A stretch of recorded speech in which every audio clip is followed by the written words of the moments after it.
to make sure that everything inside starts flowing again. We get all of that metabolic waste melted down so it can reintegrate to our lymphatic system. So, sorry for leaving you waiting so long. I'll enter with a glide. Always entering with a glide. You want to acclimatize the client to your touch so they know what your hands feel like, where they're going. Okay, and we spread the oil out that way. We're just using light effleurage to start off with, which is all nice and easy. Now, I'm just going to go to the head of this bed, so if you could all part like the Red Sea. That means go to each side, sorry, if I wasn't clear on that.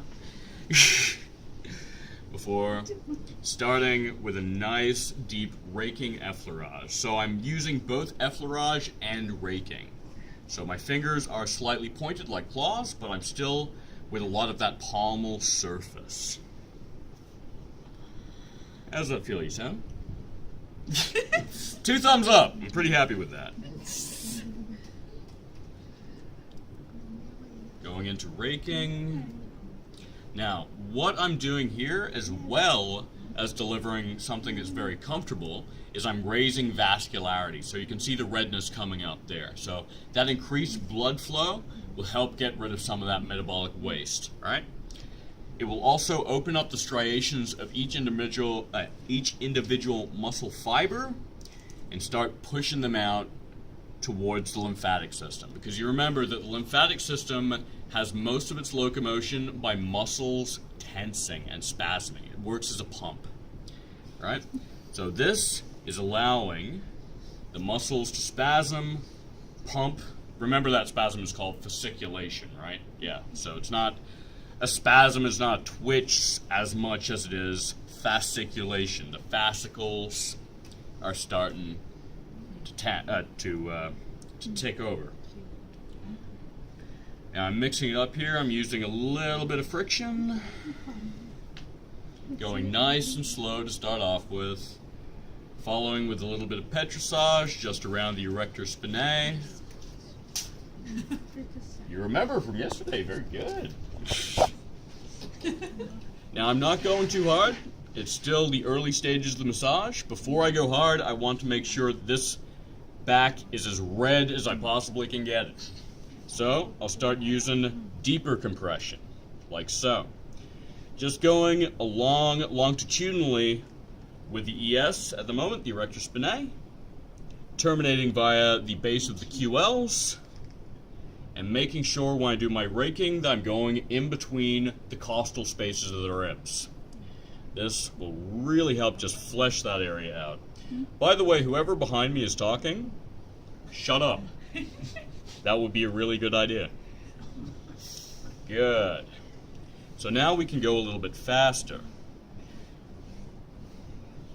Now we're getting a little bit more redness. We're getting a lot more vascularity to the area. That's all we need to do.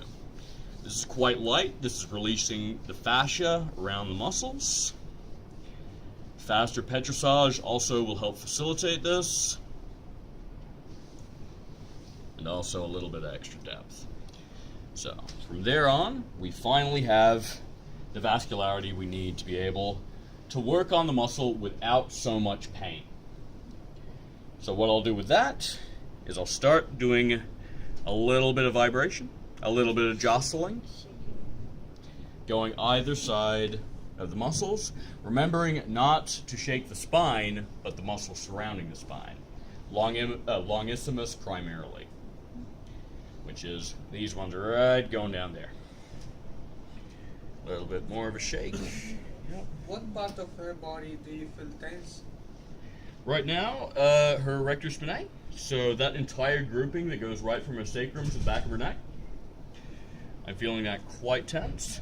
And that's why I'm starting to use the blade of my ulna to start pressing that down a little bit more. And I can go quite a bit faster with this one, just to draw out what we need to. When I go up, I'm not going to the back of the head. You don't want to do that. Just go up right to about C7 that big old bumpy one at the back of the neck. Switching sides, always keeping my hand on. And remember, I'm actually almost in a squat position now. This is to make sure that I'm not bending my back too much and hurting my back. Because trust me, if you're working on a table that's too high or too low, after 5-6 hours of work, you're going to feel it real bad. And that's not good for you at all. Okay. So from here, we'll just go back to the top. And then we'll start to actually grasp along the entirety of the torso. Coming up to right back into subscapularis. So we're going just underneath the shoulder blades. We're waiting for them to release, which they just have. And then I'm just going to pull it slightly up. 1, 2, 3, 4, 5. Next part. We will take the arm and place it behind the back. This will expose the rhomboids to a greater deal. And there are a couple of things I can do here. I generally start off with a little bit of friction and petrissage just underneath the rhomboids and subscapularis. And there are a couple of taut bands here, but that's okay. I'll grab my fingertips just on the edge and lean back. So this is widening the gap there. 1, 2, 3, 4, 5. Good. Very good. I'll then place my fingers underneath the shoulder while pressing down over the rhomboids with my fist. Is she in pain now? You in pain? Nope, she's not in pain. She gets a waving finger at you. Yes. This shouldn't hurt.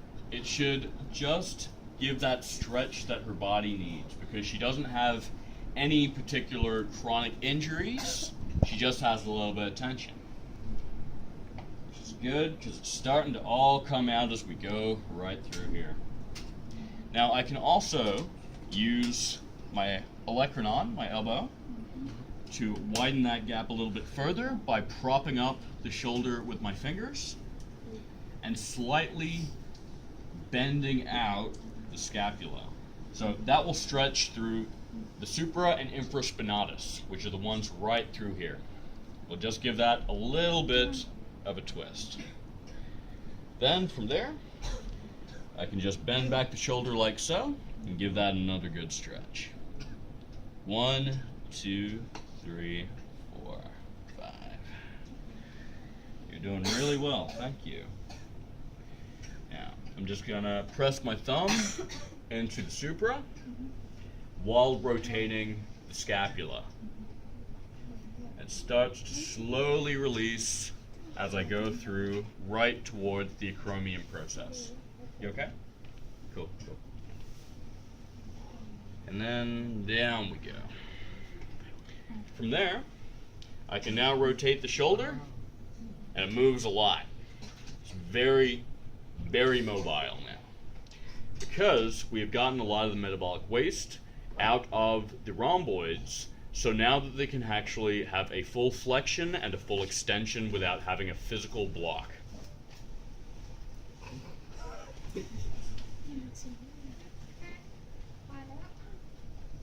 You didn't see that.